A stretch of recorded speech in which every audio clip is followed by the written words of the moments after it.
Hola una vez más amigos de Glota Miloja, mi nombre es Alan Y mi nombre es Joana. y en el día de hoy vamos a estar hablando de un autor español llamado José Martínez Ruiz, mejor conocido como Azorín. Entonces, mi primera pregunta para Joana el día de hoy es justamente ¿por qué Azorín? ¿Cuál es el origen de este seudónimo?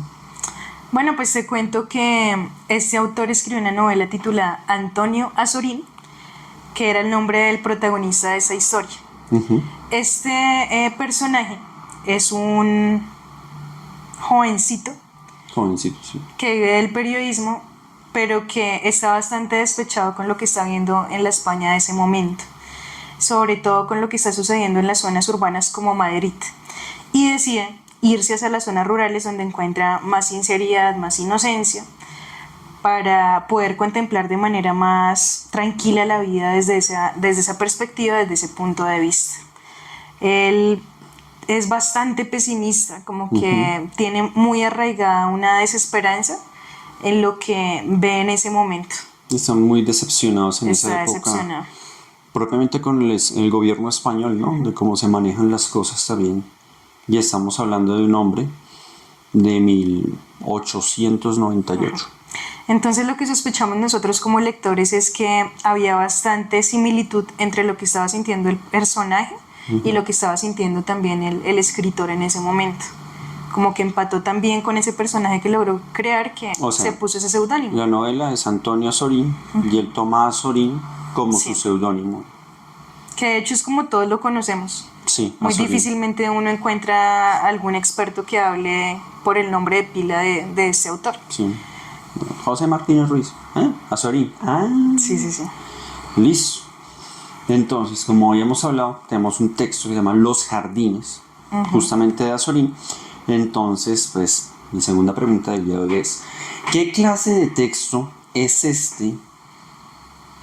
¿Qué clase de texto es eso? O sea, me refiero, es una especie, es un poema, es tal vez un cuento, una narración, ¿qué es? Bueno, hay una particularidad en la escritura de Azorín, y es que en este libro en particular, Tiempos y Cosas, que es donde encontramos Los Jardines, se supone que es un compendio de ensayos. Digo se supone porque si lo viéramos con la lupa de lo que nos propone la academia como ensayo, diríamos no, definitivamente no corresponde a este tipo de texto porque Sí, la de hoy en día. es demasiado personal, porque no es lo suficientemente objetivo. Pero si lo vemos con la lupa de este autor de su época, de la inspiración que tuvo, que fue en Montaigne o Montaigne, como le queramos decir, pues sí es un ensayo que tiene un componente narrativo bastante fuerte. Entonces sí se defiende una postura. Hay una analogía muy interesante que nos llamó la atención entre los jardines y las personas. Ah, sí, clases de jardines y clases de personas. ¿Y cómo es eso? Los jardines pueden ser suntuosos, bellos, elegantes, glamurosos, demasiado sociables, como las personas, pero también pueden ser solitarios, ermitaños, por allá alejados. Él habla de algunos jardines que están muy deteriorados porque están dentro de la ciudad y a modo de decoración, pero como que nadie les presta mayor atención, entonces se ven polvorientos, se ven agotados casi que de su propia existencia.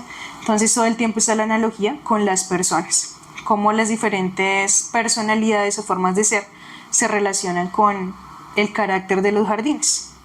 Y jardincitos también dice él, ¿no? Hay jardincitos. Perdón. Y jardincitos. Me llamó mucho la atención también que hablara de los jardines como unos lugares que tienen bastante memoria histórica. Entonces hablaba de esos jardines por los que se han pasado importantes caballeros, damiselas, todo tipo de personas y personajes que resultan bastante importantes a la hora de hablar de nuestra historia.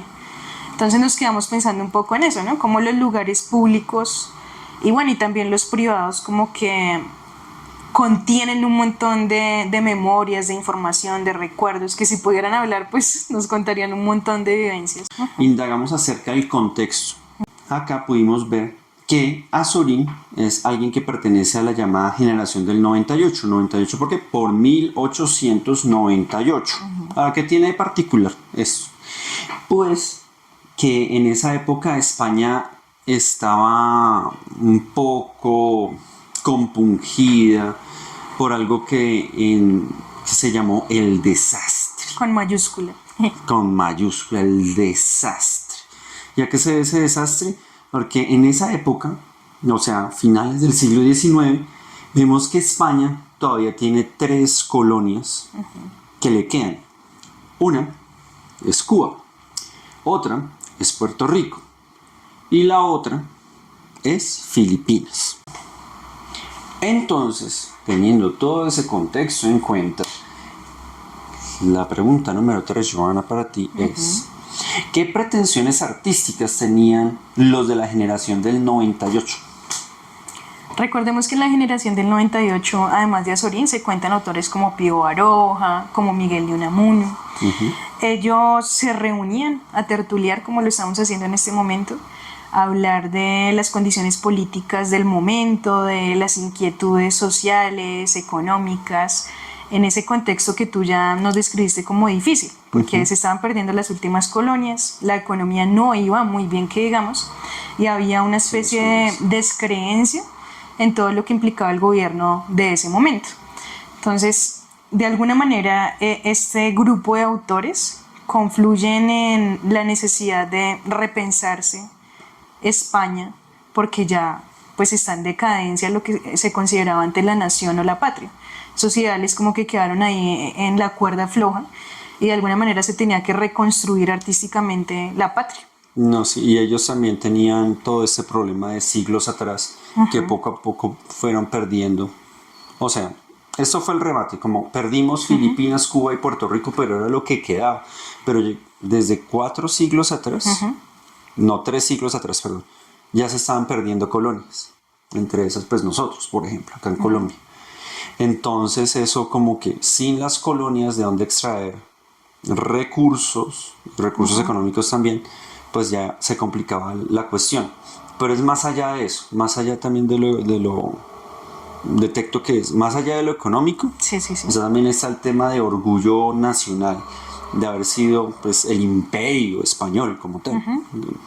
¿Cuántos hablamos español?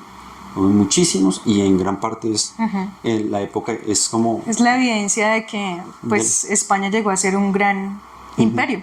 Sí, el imperio español.